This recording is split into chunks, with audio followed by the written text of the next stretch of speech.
Some of you might wonder how I ended up in Omaha, Nebraska. In 1994, I signed up for the U.S. Air Force. During my last few days of basic training, they asked you for your dream sheet, where you would like to be stationed. They give you 10 choices for domestic and 10 choices overseas. So I put down all my choices, and one of my last choices, actually my last choice for domestic, was Offutt Air Force Base, because my friend Scott Bills was there. So everything was going out fine. All through tech school, you're trying to figure out where you're going to go. Then about a week before you graduate tech school, you get a little letter. The letter says, hey, congratulations, Airman Ohlendorf. You are going to Offutt Air Force Base, Nebraska. I was kind of freaked out at first because it's really not that far away from home. And I figured, what the hell can be in Omaha? But I got here and found out what was here. The best part about it is that for a good year and a half, my friend Scott Bills was stationed here. Another year and a half after that, Scott passed away. So it was really nice to spend those extra, the extra year and a half I had with him while I could. I felt myself pretty honored that I got to spend a lot of that extra time with him. But other than that, Omaha wasn't a bad assignment. From Omaha, I was stationed to Woomera, Australia. When I first got to Australia, I thought, Omaha wasn't so bad, because my station in Woomera was very desolate. It wasn't until I actually got into the city of Adelaide that I realized how cool Australia could be and the people and all that stuff, and realized that, yeah, Omaha wasn't so great compared to Australia.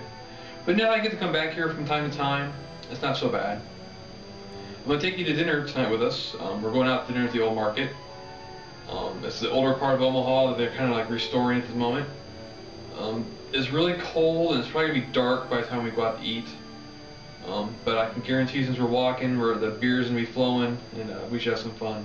I'm going to see if I can't get a little more loose with the camera tonight, and see if I can't get Wes and I on film having a good time. There's a free manager's reception, so I'm going to get some free liquor first. Hopefully get a little buzz, and we'll go out on the town. So where are we going to eat? Gonna get a steak. I don't know where. Well, come on. We're just going to walk and find a place? Yeah. Alright. I know what it's supposed to be. Santa rappelling into the hotel to deliver presents to all the kids in a hotel on Christmas. But really, what I think it is Santa stealing a bunch of shit and trying to make a fast getaway. They're just getting ready to film something, but we're hungry, so we're gonna go eat. So Wes, being undecisive, decided to take one of everything. So there is his beer sampler. He still has one more to go. That's 1, 2, 3, 4, 5, 6, 7, 8, 9, 10, 11, 12 beers. Or no, it's 11. 11. 11 beers he's going to be chugging. I'm not dragging his ass home, that's for sure. He's going to be walking. But, whew, that's a lot of beer. Well, we are at the Upstream Brewing Company, and I've had 2 beers so far, and plus a free wine at the hotel. I'm feeling good. Wes? Well, he's doing pretty good at killing his beers. He's got 2 empties and a lot of halvers. I picked the lamb tonight. It's very divine. I gotta learn how to cook lamb because this is really good. Wes had his chicken. Apparently it was pretty good because his plate was clean. And we're gonna have a few more beers before the night's over, and we're gonna stumble home. My goal this trip is to stumble home every night. This is pint number 2, but I already had 1 beer before that and a wine. I'm feeling pretty good. Wes has killed a good portion of his. Apparently he doesn't like these 3. He said if he finishes the other 2, he should be okay. I figure if he finishes those other 2, he should be drunk enough to finish those 3. And then it'll be a good night.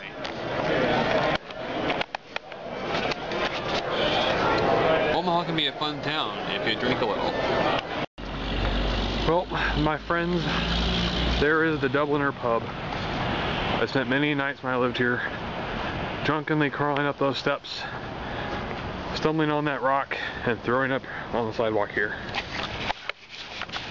It's a little early in the day to go have a beer. We got to kind of work early, so I'm going to go there later. Italian restaurant. So maybe I'll go get some Italian food later. Then go downstairs and have a beer. Or 2 or 3. Well, I'm just going to do some shopping around now and take a look around and see what Old Market has to offer.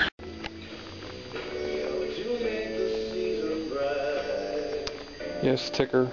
I'm in a little junk store or antique store. And I saw this little setup here and I don't know what it is about it, but it just makes me think of you. So if I was only staying in my house, how cool would that be? All for $225 bucks. That would have been cool. Well, Ticker, I wish you could have been with me in those few stores. That was all you, buddy. Some freaky salvage from buildings and some retro clothes and radios upon radios upon radios, cameras.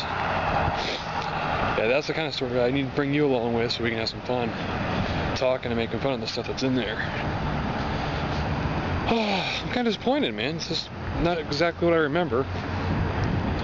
But then again, nothing ever is, I guess. I'm gonna go explore a little bit more, see what I can find. Well, there is the famous one shot of Omaha's skyline. Anytime you see pictures, that's what you see. The big V building in front of me used to be the ConAgra building. I don't know, they must have moved. Then you got the Woodman building. I don't know what that big building next to it is, but my father, that's right, that is the Union Pacific World Headquarters building. Right there in Omaha. So that's what we all come to see. This beautiful skyline. Which, he had an arch. It reminds you of St. Louis. Well, I felt like steak tonight, guys, so I went to the steakhouse, the Omaha Prime Steakhouse. Looks like this is going to be an expensive meal, blowing my per diem, and probably tomorrow's per diem on this meal. Get a nice New York strip, a nice bowl of soup, and gonna enjoy a good steak. It's a bit fancier than what I'm used to. I'll show you guys around.